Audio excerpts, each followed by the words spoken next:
ओम शांति। जरा सोचिए, स्वयं भगवान पढ़ाने आए और पढ़ाते भी किस लिए हैं? राजाई देने के लिए। संसार में ऐसी कोई पढ़ाई नहीं हुई चारों युगों में जिससे किसी को राजाई मिलती हो। प्रशासन को ठीक चलाने की पढ़ाइयां तो होती हैं, कानून व्यवस्था की पढ़ाई भी होती है, लेकिन विश्व पर कोई राज कर सके ऐसी पढ़ाई कभी नहीं होती, जिसमें योग बल समाया हो, जिसमें श्रेष्ठ पवित्रता समाई हुई हो। बाबा हमें ऐसी पढ़ाई पढ़ा देते हैं जिससे हमारे अंदर संपूर्ण योग बल आ जाता है और पवित्रता का बल हम धारण कर लेते हैं।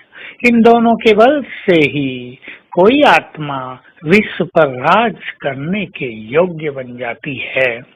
अब तो संसार अनेक राज्यों में विभाजित है और एक राज्य दूसरे राज्य पर आक्रमण भी करते रहते हैं, लेकिन ऐसी महान आत्माओं का राज ऐसा होगा कि किसी को आक्रमण करने का संकल्प भी नहीं होगा, क्योंकि वो यहाँ से योग बल से सुसज्जित हैं।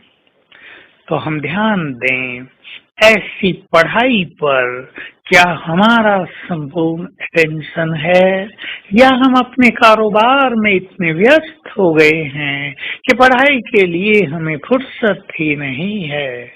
हम ये तो कहते हैं कि बाबा से हमारा बहुत प्यार है, परंतु साथ में ये भी कह देते हैं पढ़ने की तो फुर्सत नहीं, हम तो देर से उठते हैं, देर से सोते हैं। घर में मेहमान आए थे, आज देर तक काम चला। तो बाबा कहते हैं मेरे से यदि प्यार है तो उसका प्रत्यक्ष स्वरूप है मेरी पढ़ाई से प्यार। पढ़ाई का एक प्यार तो ये है कि हम रोज उसकी पढ़ाई पढ़ने आए, लेकिन बहुत इम्पोर्टेंट बात है कि उस पढ़ाई को हम जीवन में धारण करते रहें, उसे फॉलो करते रहें। यही हमारा सच्चा प्यार होगा बाबा से और उसकी पढ़ाई से। तो हम अपने को चेक कर लें, क्या हम इस पढ़ाई को इतने ही महत्वपूर्ण ढंग से पढ़ रहे हैं कि इससे राजाई मिलती है। एक बच्चा जिसने MBBS कर लिया है, BTech कर लिया है, MD, MS या MTech करने की सोचता है, बहुत प्रयास करता है, कोचिंग लेता है। वो समझता है कि ऐसा करने से उसकी कमाई बहुत अच्छी होगी, उसका नाम रोशन होगा, वो अपने प्रोफेशन में बहुत अच्छा कर पाएंगे। हमें भी क्या अपनी इस पढ़ाई की इतनी ही वैल्यू है? पुनः पुनः आज विचार करें। स्वयं भगवान पढ़ाने आते हैं, सृष्टि के गुह्य से गुह्य रहस्य खोल दिए हैं उसने।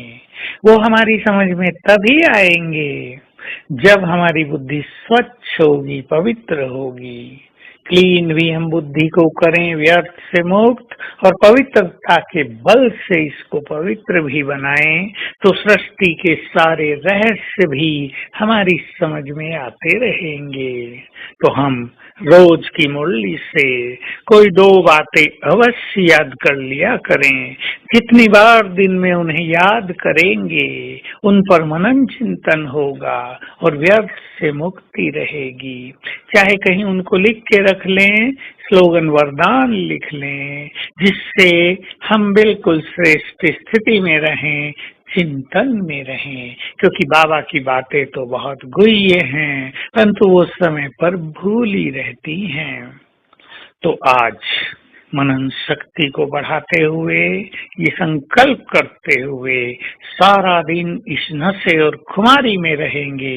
स्वयं भगवान हमको पढ़ाने आया है राजाई देने के लिए, राजाई देने। और एक सुंदर सा विजन बनाएंगे, सीन बनाएंगे। बाप दादा सामने खड़े हैं और हमें ताज पहना रहे हैं। लो बच्चे, ये मैंने स्वर्ग रच दिया तुम्हारे लिए, अब तुम इसको संभालो। बहुत अच्छी अनुभूति होगी और साथ साथ बीच बीच में अभ्यास करेंगे कि सर्वशक्तिवान की शक्तियां मुझ में समा रही हैं। ओम शांति।